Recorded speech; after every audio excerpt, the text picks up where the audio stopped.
اچھا پھر آپ تسبیح کرتے ہو، تسبیح کرنی چاہیے ادب سے، محبت سے، بیٹھ کے کرنی چاہیے، دھیان سے کرنی چاہیے. مطلب میرا یہ ہے کہ جب آپ عبادت کر رہے ہو، مطلب ذکر اذکار کر رہے ہو، نماز پڑھ رہے ہو، تو آپ کو فل فوکس اللہ کی ذات پہ ہو، آپ کا دھیان ہو کہ میں پیش ہوں، حاضر ہوں اور میں یہ پڑھ رہا ہوں.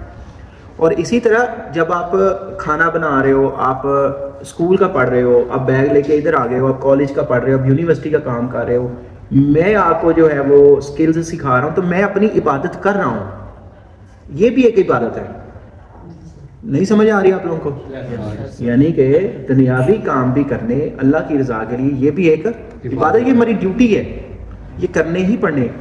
لیکن جو چیز میں آپ کو بتانا چاہ رہا ہوں وہ یہ ہے کہ جیسے آپ استغفر اللہ پڑھ رہے ہو، تسبیح کری جا رہے ہو، لیکن کبھی آپ نے دھیان سے سوچا ہے کہ میں کس چیز کے بارے میں استغفر اللہ کر رہا ہوں؟ اب دیکھو نا، ادھر سے آپ استغفر اللہ کی تسبیح کری جا رہے ہو، دوسری طرف آپ اپنے کام نہیں چھوڑ رہے. بیسیکلی استغفر اللہ کا مقصد یہ ہے کہ یا اللہ مجھے معاف کر دے. اب جب آپ اللہ سے معافی مانگ رہے ہو تو یہ دیکھو تو صحیح میں کس چیز کی مانگ رہا ہوں، اور اس چیز کو پھر اپنے زندگی سے نکالو. معافی کا اصل مقصد یہ ہے کہ آپ نے توبہ کرنی ہے، توبہ کر کے وہ کام دوبارہ آپ نے نہیں کرنا. ایک طرف تو آپ ڈیلی کی روٹین ویسے ہی لے کے چل رہے ہو، اس میں سے کوئی آپ کی تبدیلی نہیں آ رہی، دوسری طرف آپ استغفر اللہ پڑھی جا رہے ہو. ایک تو یہ ہے کہ آپ جس کام کے لیے استغفر اللہ کر رہے ہو پھر دل کی گہرائیوں سے کرو اور اس کام کو زندگی سے ہمیشہ کے لیے نکال دو، ختم کر دو. نمبر دو یہ ہے کہ جیسے آپ استغفر اللہ پڑھ رہے ہو، سر میں جنرل استغفر اللہ پڑھ رہا ہوں، مطلب جنرل عام روٹین میں پڑھ رہا ہوں، تو پھر بھی آپ شام کو دیکھو کہ میں نے کون سے ایسے کام کیے ہیں جو مجھے نہیں کرنے چاہیے تھے.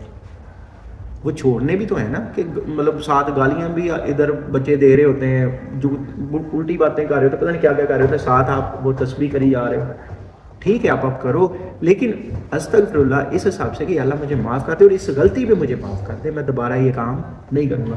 پھر یہ بھی ہوتا ہے کہ میں نے سارا دن کام کیا، یا اللہ مجھ سے غلطی کوتاہی ہو گئی ہے، کچھ گناہ جانے میں ہوئے، کچھ انجانے میں ہوئے، ان پہ میں آپ سے توبہ کر رہا ہوں. یہ ہوتا ہے. اب یہ نہیں ہے کہ 25,000 دفعہ آپ نے کر لی، یہ پتہ آپ کو ہے نہیں کہ میں نے کر لیا، اور پھر آپ کرتے بھی ہو اور دماغ میں پھر آپ سوچ رہے ہو کوئی اور اس کا ایسا ہے، اس دھیان. مطلب میرا کہنے کا بیسک مقصد جو ہے کہ اگر آپ اپنے اللہ کے سامنے پیش ہو، استغفر اللہ کر رہے ہو، الحمدللہ کر رہے ہو، سبحان اللہ کر رہے ہو، تو آپ کا فوکس جو ہے نا وہ پورا ہونا چاہیے اسی پاک ذات پہ جس کے لیے آپ کر رہے ہو. آپ فوکس سے کرو گے تو تھوڑا بھی بہت ہے.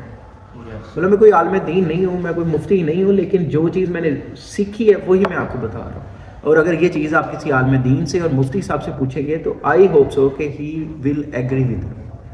ٹھیک ہے، تو آپ اس پہ ریسرچ بھی کر لینا، آپ پوچھنا، پوچھنے کے بعد آپ نے مجھے بتانا بھی ہے. ٹھیک ہے، بتاؤ گے؟ Thank you.